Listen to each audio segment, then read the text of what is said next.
उन्होंने कहा मैंने कब्रिस्तान में उनकी कब्रें भी देखी जो सिर्फ इसलिए नहीं लड़े कि कहीं वो मर ना जाए। मरुत्ते एक अटल सत्य है, सबको मरना है, लेकिन आप क्या करते हुए जाते हैं ये दुनिया को याद रहना चाहिए। इसलिए मैं अपने बहादुर भाइयों से कहूंगा अपनी ताकत बनाने के बारे में सोचो। ये लोग, मुझे आपसे बस यही कहना है, हमें कोई भी चीज मांगने से नहीं मिली और ना ही किसी ने हम पे दया करके कोई चीज हमें दी कि किसी ने हमारे रोते हुए चेहरे देखे, हमारी पेट की भूख देखी, हमारे टूटे हुए घर देखे और हमसे कहा कि तुम पे चीज की कमी है, तुम ये ले लो। ऐसा नहीं हुआ। हमेशा यहाँ यहाँ इधर यहाँ बैठ, हमारे बीच के लोगों ने बढ़ चढ़ के लड़ाई में हिस्सा लिया और अपने अधिकारों की लड़ाई लड़ी। याद कर, ऊपर ऊपर कहीं नीचे में कोई, इसमें कोई छोटा बड़ा है क्या? यहाँ पर अरे बैठना है, मैं कह रहा हूँ क्यों चिंता कर रहे हैं? इस गैर बराबरी के खिलाफ ही तो लड़ रहे हैं। ये बराबरी है, इस आप समझो ना, इसमें कोई छोटा बड़ा नहीं है, सब ठीक है। ये तो अमीरों ने बना रखा है जानबूझ के, व्यवस्था जिन्होंने बनाई। तो राष्ट्रपिता ज्योतिबा फूले से लेके और छत्रपति साहू जी महाराज, बाबा साहब अम्बेडकर, मान्यवर काशीराम साहब, डॉक्टर फरीदी, चौधरी चरण सिंह, तमाम जो हमारे महापुरुष हुए, संतराम बी प्रजापति, बाबू जगदेव प्रसाद कुशवाहा, जननायक कर्पूरी ठाकुर, सबने देश में समता समानता का माहौल बने इसके लिए लड़ाई लड़ी थी। और उनके संघर्षों का परिणाम है कि आज हम इस देश में स्वाभिमान सम्मान का जीवन जी रहे हैं। कुछ भी एक दिन में नहीं बना। इसके लिए देखो, राष्ट्रपिता ज्योतिबा फूले ने कब स्कूल चलाए, 18 स्कूल खोले, उनकी पत्नी ने अपमान सहा, अन्याय के खिलाफ लड़ाई लड़ी, लेकिन महिलाओं को, बच्चियों को पढ़ाया। वो चाहते थे इस काम को ना करते, लेकिन उनके प्रयास की देन है कि बाबा साहब अम्बेडकर ने उनको गुरु मान के इस काम को आगे बढ़ाया, साहू जी महाराज ने इस बात को आगे बढ़ाया, और फिर उनके अधूरे काम को मान्यवर काशीराम साहब ने परवान चढ़ाया। लेकिन जो काम अभी अधूरा रह गया उसको कौन पूरा करेगा? भाई, क्या इस मुल्क में गैर बराबरी खत्म हो गई है? क्या जाति के आधार पर शोषण खत्म हो गया है? क्या ऊंच नीच खत्म हो गई है? क्या सब लोग खुशहाल हो गए? हर व्यक्ति को रोटी कपड़ा मकान आसानी से मिल रहा है क्या? सब बहन बेटियां सुरक्षित है क्या? धार्मिक आजादी मिल गई है क्या? तो आप तमाम तरह की चीजें महसूस करो तो आपको एहसास होगा कि आज भी देश में, वो प्रधानमंत्री खुद कहते हैं कि 80 करोड़ लोग वो हैं जो सस्ता राशन लेते हैं। वो कौन लोग हैं? वो धन्ना सेठों के लोग हैं। वो कौन है? वो सब आपके और मेरे परिवार के लोग हैं, जिन पे आज भी पक्के मकान नहीं, खाने को राशन नहीं है, पीने को साफ पानी नहीं है, अच्छे कपड़े नहीं है, और जिनके पास अभी गुरु घर भी नहीं। ये सब कुछ, यहां तक इस देश में पानी को पीने का अधिकार, जहां से जानवर भी लेता था, उस तालाब में पीने के अधिकार के लिए भी बाबा साहब को लड़ना पड़ा। तो कोई हम पे दया नहीं करेगा। ये लोकतंत्र है। राजतंत्र में तलवारों के दम पे राज बदला जाता था, युद्ध होते थे, हजारों हजार लोग शहीद हो जाते थे, सेना आती थी, हाथी पे, घोड़े पे, बंदूकें चलती, तोपें चलती थी, हजारों हजार लोग मरने के बाद राज बदलता था। लेकिन बाबा साहब अम्बेडकर बुद्धिमान व्यक्ति थे, बैरिस्टर थे। उन्होंने हमें वोट की ताकत दी कि हम चाहें तो हजारों साल की गुलामी एक दिन में काट सकते हैं। हमारे अंगूठे में आज वो ताकत है। हमें ना तलवार सीखनी, ना बंदूक चलाना सीखनी, ना कुछ खर्च करना। हमारे अंगूठे में ताकत है। हम चाहें तो अपने बीच के व्यक्ति को कुर्सी बिठा दे और हम चाहे बहुत ताकतवर को जमीन पे पटक दे। आज जिन लोगों को लगता है कि वो बहुत ताकतवर है और वो लगातार षड्यंत्र करके दलितों का, पिछड़ों का आरक्षण खत्म कर रहे हैं, वो लगातार सरकारी नौकरियां खत्म कर रहे हैं, वो महंगाई बेरोजगारी बढ़ा रहे हैं और गरीबों के खून पसीने कमाई लूट लूट के धन्ना सेठों को दे रहे हैं। नौकरियों में नौकरी नहीं आ रही है, भर्तियों में घोटाले हो रहे हैं, और आज भी जुल्म जाति दादागिरी जारी। ताकतवर लोग गरीबों को कुचलने का काम कर रहे हैं। कहीं बुलडोजर चल जाते हैं, कहीं मस्जिद में चल जाते हैं, कहीं तमाम तरह की मुसीबतों का सामना करना पड़ता है। मैं आपसे बस यही कहने के लिए आया, ये जुल्म जाति रोकनी है तो अपनी ताकत बनाओ। जब आप पे जिन लोगों ने आपको कमजोर समझ के, जिन लोगों ने आपकी कदर नहीं करी, जिन लोगों ने आपको पीछे छोड़ दिया, जिन लोगों ने आपसे हाथ छुड़ा लिया, आप भी उनकी परवाह मत करो। ये लोकतंत्र है। जिन लोगों ने आपको आपके हाल पे छोड़ दिया, भूखे रहने को, मरने को, परेशान होने को, आप देखो ना हालात क्या है। मैं देखता हूं ना, मेरे पिताजी प्राइमरी स्कूल में हेडमास्टर थे। मैंने देखा है जीवन कि अगर जब कोई घर में बीमार होता है तो कर्ज लेना पड़ता है, तब जाके इलाज होता है। अगर शादी करनी हो तो जमीन गिरवी रखनी पड़ती है, कुछ उधार लेना पड़ता है, गहने गिरवी रखने पड़ते, तब गरीब आदमी शादी करता है। क्या है इस देश में? क्या मिला आपको इस देश में 70 साल में? हमारी फटी हुई लोहिया, हमारे फटे हुए कपड़े, हमारी हालात, हमारे टूटे हुए घर और छप्पर ये बता रहे हैं कि आज भी हम इस देश में गुलामों जैसा जीवन जी रहे हैं। इस देश में अमीरों के कुत्ते भी गाड़ियों में घूम रहे हैं। अमीरों के कुत्तों के पास भी रहने के लिए अच्छा मकान है, गर्मियों में उनके लिए एसी लगता है, सर्दियों में उनके लिए हीटर लगता है, लेकिन हमारे तो जीवन के बारे में कोई सोचता ही नहीं। हमारे बच्चे इलाज कमी कारण सड़कों पे मर जाते हैं, अच्छा भोजन न मिलने कारण कुपोषण के शिकार होते हैं। इसलिए मैं आपसे कह रहा हूं कि अपनी हालात को पहचानो। मैं नौजवानों से कह रहा हूं, कहां रोजगार, कौन पूछ रहा है तुम्हें?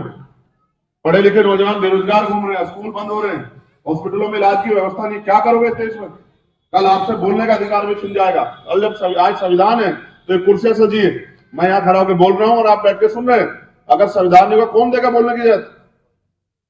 ये कुर्सियां संविधान की वजह से, इसमें हमारा आपका कोई योगदान नहीं, इसमें हमारे महापुरुषों का संघर्ष है। अगर आज हम बलिदान के लिए तैयार नहीं होंगे, आज हम संकल्प नहीं लेंगे, आज हम मेहनत नहीं करेंगे, तो आने वाली पीढ़ियां क्या खाएंगी इस देश में? किसानों को उनकी फसल के दाम नहीं मिल रहे हैं, किसानों की जमीन हड़पे जा रही है, मजदूरों को रोजगार नहीं मिल रहा है। और ये भारत है जहां लोग सुबह बिक्री के लिए जाते हैं चौराहे पे कि कोई उनको खरीद के ले जाए दिन भर के लिए और उनके बच्चों के पेट की व्यवस्था हो सके, ये भारत है। और बड़ी बड़ी दावे होते हैं कि हम चांद पे चले गए, कहां चले, कहीं चले जाओ, जब इस देश का मजदूर किसान नौजवान खुशहाल नहीं है, इस देश की महिलाएं सुरक्षित नहीं, तो देश कैसा है?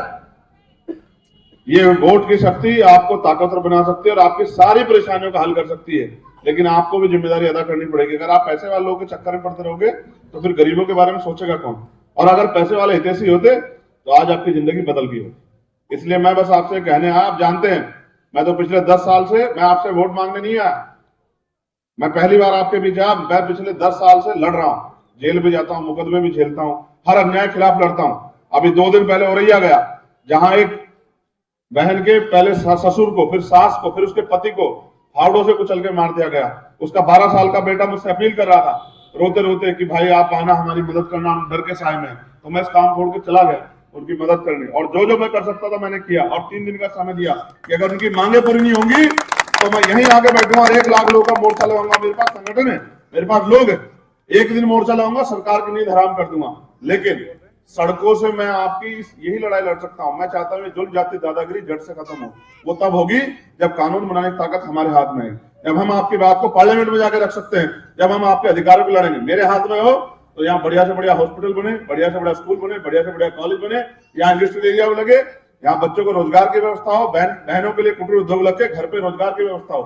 मेरी माओ को घर पाल चलाने के लिए, हमारे पेट पालने के लिए भैंसें पालनी पड़ती हैं, गाय पालनी पड़ती हैं। क्यों? उसका दूध बेच लो, खेतों में से घास लाती है, दूध बेच बेच के हमारे पेट पालती है। कब तक चलेगा इस देश में ये? क्या उनका कोई स्वाभिमान सम्मान नहीं है? क्या उनकी कोई जिंदगी नहीं है? क्या उनके कोई सपने नहीं है? कितने लोगों को सुख सुविधा दी है सरकार ने? कितने लोग एरोप्लेन में बैठे हैं? कितने लोग हैं 4 पहिया गाड़ी? कुछ भी तो नहीं है। और मेहनत हमसे ज्यादा कोई करता है क्या? हम 8 घंटे 10 घंटे 12 घंटे फैक्ट्री में काम करता, अपने घर चलाते हैं। ऐसा नहीं था मुल्क और ऐसा नहीं रहेगा मुल्क, मगर ये हमारी लापरवाही की वजह से हो रहा है। इसलिए मैं आपसे आग्रह करता हूं, मेरी माएं बहनें बैठी हैं, क्या गरीबी की जिंदगी रास आ गई है? इसी गरीबी की जिंदगी में जीना चाहती हो या गुलामी गरीबी की जिंदगी खत्म करना चाहती हो? बताओ, ये गरीबी जिंदगी पसंद आ रही है? बताओ। तो ये इसको खत्म करने का तरीका ये है कि इस देश में नोटों का वितरण करने की ताकत सरकार के हाथ होती है। अब अपनी ताकत बनाओ। जो टैक्स हम देते हैं वो पैसा जहां इकट्ठा होता है उसको सरकार तय करती है किसके पास कितना जाएगा, किस बजट में कितना जाएगा, कौन किस प्रधान पर क्या जाएगा, किस क्षेत्र में क्या जाएगा, सरकार तय करती है। अपनी ताकत बनाओ और ऐसे लोगों को छोड़ो जो लोग आपकी मदद नहीं करना चाहते। मैं तो आपका खून हूं, लड़ रहा हूं। और किसी किसानों की लड़ाई हो, पहलवानों की लड़ाई हो, नौजवानों की लड़ाई हो, 68,000 शिक्षक भर्ती की लड़ाई हो, आप सब जानते हैं। क्या मैंने कभी आपका साथ छोड़ा? मैंने 68 टन नियुक्ता लड़ लड़ कर रिलीज करवाई। आप 4 दिन में वहां पड़ा रहा, इस सरकार की नाक में दम कर दिया। लेकिन ये ऐसी निकम्मी सरकार है कि दलित पिछड़ों के बच्चों को कुर्सी देना चाहती। सोचो, अभी तो संविधान है तब ये हमें नहीं देना चाह रहे हैं। अगर संविधान नहीं रहेगा तो क्या करेंगे हमारे साथ? हमें सांस लेने के लिए भी इजाजत लेनी पड़ेगी। वो दिन आने से पहले मैं तुमसे कह रहा हूं, ये जो मेरे छोटे भाई बैठे हैं, कमर कस लो। ना हम इस देश में गुलाम थे, ना गुलाम है और ना गुलाम जिएंगे। और ये गुलामी की बेड़ियां हम लोग काट देंगे। एक महापुरुष ने कहा, उनका नाम है, बहुत बड़े क्रांतिकारी थे, पढ़ना, चे गुवेरा। उन्होंने कहा, मैंने कब्रिस्तान में उनकी कब्रें भी देखी जो सिर्फ इसलिए नहीं लड़े कि कहीं वो मर ना जाए। मृत्यु एक अटल सत्य है, सबको मरना है, लेकिन आप क्या करते हुए जाते हो ये दुनिया को याद रहना चाहिए। इसलिए मैं अपने बहादुर भाइयों से कहूंगा, अपनी ताकत बनाने के बारे में सोचो। ये लोकतंत्र है, जिनका वोट है उनका राज होना चाहिए। राज ऐसे आएगा जब हम संगठित होकर बहुजन समाज में भाईचारा पैदा करेंगे, पिछड़े वर्ग के लोगों को, मुस्लिम भाइयों को, आदिवासी भाइयों को, जैन सिख बौद्ध ईसाई पारसी को जोड़ेंगे और जोड़ के अपनी ताकत बनाएंगे, तब हमारा राज आएगा। जब राज आएगा तो फिर जैसा मैंने इतिहास के बारे में कहा कि सतगुरु रविदास जी ने कहा बेगमपुरा राज, बेगमपुरा का मतलब होता है जहां कोई गम ना। ऐसा चाहूं राज में जहां मिले सबन्नु अन्न और छोटे बड़े सत्संग बसे रविदास रहे प्रसन्न। सतगुरु जी ने कहा मैं ऐसा राज चाहता हूं जहां कोई ऊंच नीच ना हो, कोई भेदभाव ना हो, कोई छोटा बड़ा ना हो, किसी के साथ जुल्म ना हो, किसी के साथ जाति ना हो, किसी बहन बेटी का अपमान ना हो, किसी के का पेट भूखा ना रहे, किसी के तन पे कपड़ों की दिक्कत ना हो, किसी के सर पे छत की दिक्कत ना हो, प्रेम भाईचारे से रहे, कोई छोटा बड़ा ना। ऐसा राज चाहता हूं। लाएगा कौन? मोदी के लोग? कौन लाएगा? अमित शाह के लोग? हम लाएंगे, हम, और मेहनत करके लाएंगे। कुछ भी नहीं मिलता, मांगने से कुछ नहीं मिलता। मांगने वाले मत बनो। मांगने वाले क्या कहते हैं? क्या होता है मांगने वाला? क्या हम भिखारी? हम अपने अधिकारों को छीन के लेंगे। इसलिए आपसे कह रहा हूं हिम्मत बना लो, अब पीछे मुड़ के मत देखो, ठीक है? मैं तो 4-4 गोली खा के बैठा हूं, नहीं मरा ना? नहीं मरा। क्यों नहीं मरा पता? क्योंकि मेरे ऊपर सदगुरु महाराज का आशीर्वाद है, मेरे ऊपर बहुत सारे लोगों की दुआएं प्रार्थना है, और वो उन्होंने मुझे चुना है इस लड़ाई को लड़ने के लिए। उन्होंने मुझे ताकत दी है कि जाके इस लड़ाई को लड़ो। इसलिए मैं आपके बीच में, इसलिए मैं आपसे कह रहा हूं जब मुझे कुछ नहीं हुआ तो आप क्यों डर रहे? आओ मैदान में मिलकर लड़ाई को लड़ते हैं और कामयाब करते हैं, गरीबों की जिंदगियां बदलते हैं, इनके घरों में उजाले लाते हैं, इनकी आंखों के आंसू पूछते हैं, इनको स्वाभिमान सम्मान का जीवन देते हैं और इस देश में मानवता का राज स्थापित करते हैं। बहुत बहुत धन्यवाद। क्योंकि आज हमारी कितनी मीटिंग है? 9 मीटिंग है, 9। और मैं आपसे आग्रह करूंगा, आज तुमने मेरी बात नहीं मानी, तुम्हें फिर मैं सबक सिखाऊंगा। मैं तुमसे कहता हूं टेंट मत लगाना, मैं जल्दी आकर अपनी बात कर। क्यों नहीं मानते तुम लोग? ये मुझसे कह रहे हैं कि हमारी मानते नहीं, ऐसा क्यों करते? क्या अगर टेंट नहीं लगाओगे मेरी इज्जत कम हो जाएगी? है? तो जब मैं मना कर रहा हूं कि मत लगाओ, क्यों पैसा खर्च कर रहे हो? ऐसा मत करो, मेरी बात को माना करो। आज के बाद तो गलती नहीं होगी, बिल्कुल मत करो ऐसा। और वहां से लाने की क्या जरूरत है तुम्हें? मैं जब यहीं आ गया, क्यों घूम रहे हो पैदल पैदल? मुझे अच्छा लगेगा कि मैं गाड़ी में बैठा रहा हूं, मालिक की तरह तुम नीचे आ रहे हो पैदल पैदल, ये क्या बात है?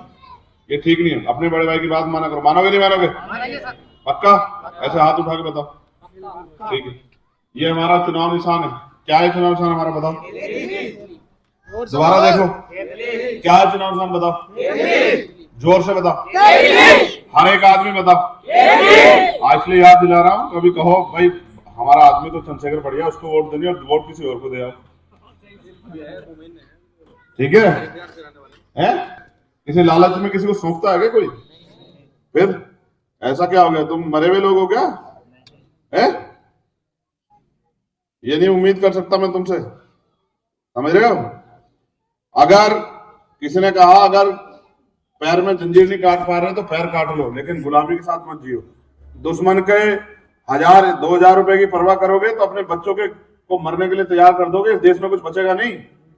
भूखे, मैंने ये भी सुना है कि आदमी भूखे पेट रह सकता, अपमानित होकर रखता। दुश्मन की घी पकवान खा के अपने आप को मजबूत समझ रहे हो क्या? है? दुश्मन का तो घी भी थूक के बराबर है, और मेहनत का कि नमक की रोटी भी घी की रोटी से बढ़िया है। बिल्कुल गलती मत करो। अपने बच्चे, कल इस देश में सब खत्म हो जाएगा अगर आप इन चीजों की परवाह करोगे, ठीक है? चुनाव चिन्ह पता लग गया आप लोगों को? बताओ कौन कौन मदद करेगा हमारी? हाथ उठाओ जो मदद करेगा। एक हाथ वाले की मानी नहीं मानूंगा, नहीं, दोनों हाथ उठाओ तब मानूंगा। उठा के रखो, मैं देखूंगा तुम जो कितनी देर। देखो एक ताऊ जी नहीं उठा रहे, मैं उनको उम्र उठ गई शायद, उनको ऐसा लग रहा ज्यादा। आप मेरे साथ नहीं हो? जल्दी बताओ। सब साथ हैं, सब साथ हैं। नहीं सब साथ हैं। अच्छा उठा लिया उन्होंने, हाथ उठा लिया। अब एक बार हाथ नीचे कर लो। एक बहुत काम की बात आ गई। चुनाव निशान पता लग गया बेटा, सामने से हो जाओ, तुम नुकसान कर दोगे मेरा। अब इधर देखो, इसको भी देख लो, क्या लिखा है बताओ? Very good. अब इसको भी समझ लो। इसके पीछे 2 उद्देश्य है। पहला उद्देश्य ये कि दुश्मन बहुत ताकतवर है, उसके पास माफिया हैं बड़े बड़े, उसके पास पूरा मीडिया है, जो मीडिया उनके झूठ को भी सच साबित कर देता है, उनके पास एडमिनिस्ट्रेशन की ताकत है, उनके पास पुलिस की ताकत है, उनके पास पैसा है, वो पैसा बांट के वोट खरीदते हैं। तो उनका मुकाबला कैसे हो सकता है? उनका मुकाबला सहयोग से हो सकता है, पहली बात। दूसरी बात, मैं जिनको नेता मानता हूं ना, माननीय काशीराम साहब, उन्होंने मुझे कहा जो सहारा देगा वो इशारा भी देगा। तो मैं आपसे आग्रह करूंगा, जब वो राजा मंडा विश्वनाथ प्रताप सिंह के खिलाफ लड़ने गए ना इलाहाबाद में, तो वो एक नोट एक वोट के साथ मैदान में उतरे। अब मैं उनका चेला होने के नाते, क्योंकि मेरे पिताजी तो कोई धन्ना सेठ नहीं थे, प्राइमरी स्कूल के हेडमास्टर के बेटे थे, आपके यहाँ भी हेडमास्टर होगा कोई, देख लो कितना बड़ा करोड़पति, आप समझ लो। ठीक है, अच्छा मुझे सीबीआईडी इनकम टैक्स वाले मेरा इसलिए नहीं कुछ बिगाड़ सकते क्योंकि मेरे पास कुछ है नहीं। ठीक है, बस वो मुझे गोली मार सकते हैं, गोली से भी नहीं मर रहा हूं। ये भी स्टील बॉडी है, गोली ऐसे नहीं जाती, स्टील बॉडी है ये। इन्होंने बहुत आशीर्वाद दे रखा सब लोगों को, तो अभी नहीं जाता मैं कहीं, अभी तो मैं इनकी जिंदगी बदलूंगा तब जाऊंगा मैं। ठीक है, तो आपसे मेरा आग्रह है इस लड़ाई को मजबूत करने के लिए, चाहे आप 1 रुपए का सहयोग दें, लेकिन अपनी ईमानदारी मेहनत की कमाई से सहयोग जरूर करें, जिससे कि मेरी हिम्मत बढ़े और मेरे अंदर ताकत आए कि मेरे लोग मेरे साथ हैं। चाहे करे 1 रुपए का सहयोग ही, मैं ये नहीं कह रहा कि भाई आप बहुत सारे पैसे दे दो, लेकिन इसमें योगदान करो, क्योंकि जिससे लड़ाई, क्योंकि हम सबकी लड़ाई, तो चाहे आप करो 1 रुपए का योगदान जिससे मेरी हिम्मत बढ़े, लेकिन करो जरूर। इसको ध्यान रख दो केतली को, ठीक है, इसका ढक्कन खोलो, अब मैं देखूंगा कि यहां से मुझे कितनी मदद होगी।